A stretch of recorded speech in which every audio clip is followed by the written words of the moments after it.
Bismillahirrahmanirrahim. Assalamualaikum warahmatullahi wabarakatuh. Sahabat-sahabat sekalian, berjumpa lagi dengan channel Sukses dengan Logika Tuhan. Setelah beberapa bulan ini saya off di YouTube, kali ini saya akan kembali hadir berbagi ilmu-ilmu berpikir yang coba saya kembangkan, sumbernya itu dari Al-Quran.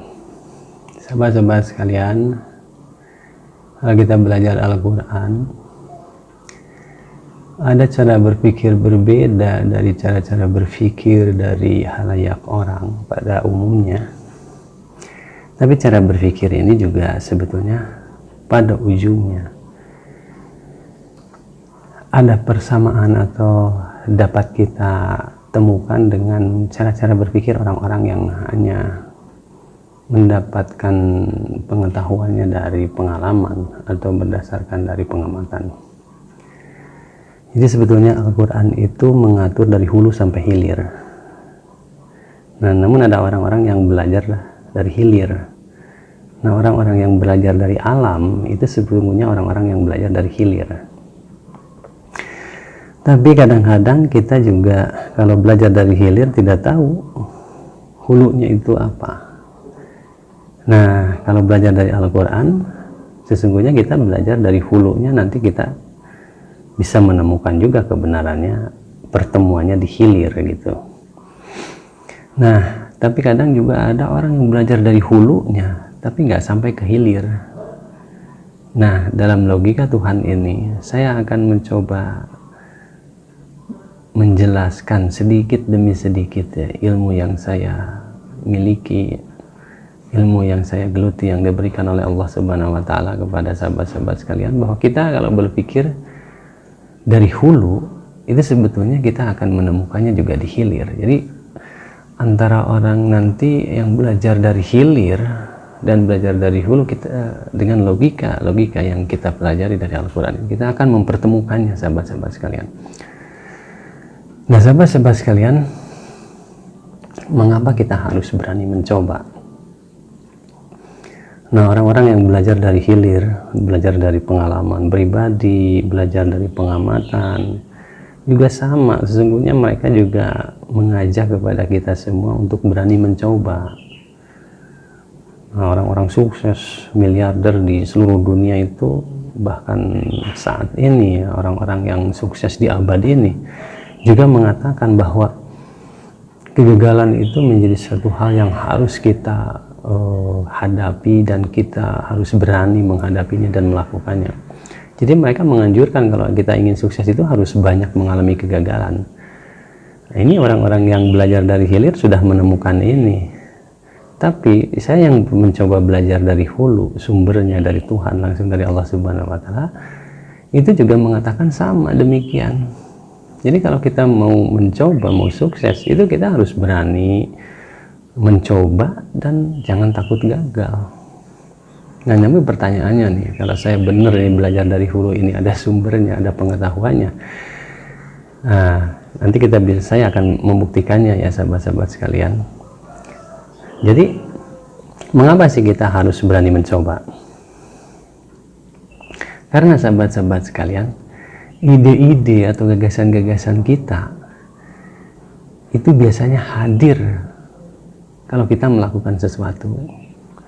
Artinya ide-ide itu dapat kita temukan beriringan dengan apa yang kita lakukan. Jadi sesungguhnya kalau kita melakukan sesuatu, sahabat-sahabat sekalian, tentu akan ada pengetahuan yang masuk dari pengalaman yang kita lakukan itu. Dari pengalaman itu, apakah kita menemukan keberhasilan, apakah kita menemukan kegagalan, sebetulnya kita menemukan idenya di situ. Nah, maka dari itu Allah pun memerintahkan sesungguhnya kalau kita mau melakukan perubahannya, kita harus mau berani mengubah dari diri kita sendiri. Artinya harus berani mencoba. Karena dari mencoba itulah kita akan menemukan gagasan-gagasan baru, temuan-temuan baru, sahabat-sahabat sekalian. Nah, dari mana sumbernya? Coba saya ambil dari surat Al-A'raf. Di situ ada pelajaran tentang kisah bagaimana Nabi Musa menghadapi menghadapi orang-orang Fir'aun pada saat itu. Ayat ini tidak mungkin disampaikan kepada kita kalau di dalam ayat itu tidak mengandung pelajaran untuk kita semua, sahabat-sahabat sekalian. Yang dalam surat Al-A'raf ayat ke-117 itu diberitakan, dan kami wahyukan kepada Musa, ini Allah yang mengabarkannya nih, dan kami wahyukan kepada Musa, lemparkanlah tongkatmu, maka sekonyong-konyong tongkat itu menelan apa yang mereka sulapkan. Maka perhatikan, itu ada perintah Allah di situ. Sahabat-sahabat sekalian, maka tolong perhatikan, di situ ada perintah Allah yang bisa kita ambil pelajaran hidup untuk kita hidup sekarang. Allah memerintahkan kepada Musa, maka lemparkanlah tongkatmu. Ini ada tanda seru di situ. Jadi ini perintah, sesuatu yang harus dilakukan oleh Musa. Pada saat Musa menghadapi tantangan dari para ahli-ahli sihir yang dihadirkan oleh Fir'aun pada saat itu, maka Musa pada saat itu mungkin kalau tidak ada wahyu tidak tahu apa yang harus dilakukannya menghadapi ahli-ahli sihir itu. Nah, maka Allah mewahyukan, lemparkan tongkatmu. Maka perintah itu adalah sebuah perintah untuk melakukan sesuatu yang pada saat itu dikabarkan kepada Musa, diwahyukan kepada Musa adalah melemparkan tongkat. Maka Musa pun melemparkan tongkat itu, dan tongkat itu berubah menjadi ular dan menelan ular-ular kecil yang dibuat oleh para ahli sulap itu, para ahli sihir. Nah, jadi kita coba kalau kita perhatikan, tongkat itu berubah menjadi ular besar setelah Musa melemparkannya. Dan lemparan Musa itu berdasarkan kepada perintah atau wahyu dari Allah Subhanahu wa Ta'ala. Maka dari situ terjadilah perubahan. Jadi ketika Musa melempar tongkat itu, maka terjadilah perubahan. Tongkat itu menjadi ular besar. Nah, sahabat-sahabat sekalian bisa bayangkan kalau Musa tidak melakukannya, maka tidak akan terjadi. Ular yang besar itu tidak akan ada. Kalau Musa tidak melemparkan tongkat itu mengikuti sesuai dengan perintah dari Allah Subhanahu wa Ta'ala. Nah, pelajarannya untuk kita sekarang, sahabat-sahabat sekalian, jika kita punya ide atau gagasan, maka lemparkanlah gagasan itu, atau lakukanlah gagasan itu. Maka dari apa yang kita lakukan, maka gagasan itu akan melahirkan gagasan-gagasan baru dari apa yang kita kerjakan. Maka di sini ada kaitan dengan ketika orang-orang sukses di muka bumi ini yang belajar dari pengalamannya sendiri, bahwa setiap orang sukses harus berani gagal dan harus melakukan kegagalan demi kegagalan.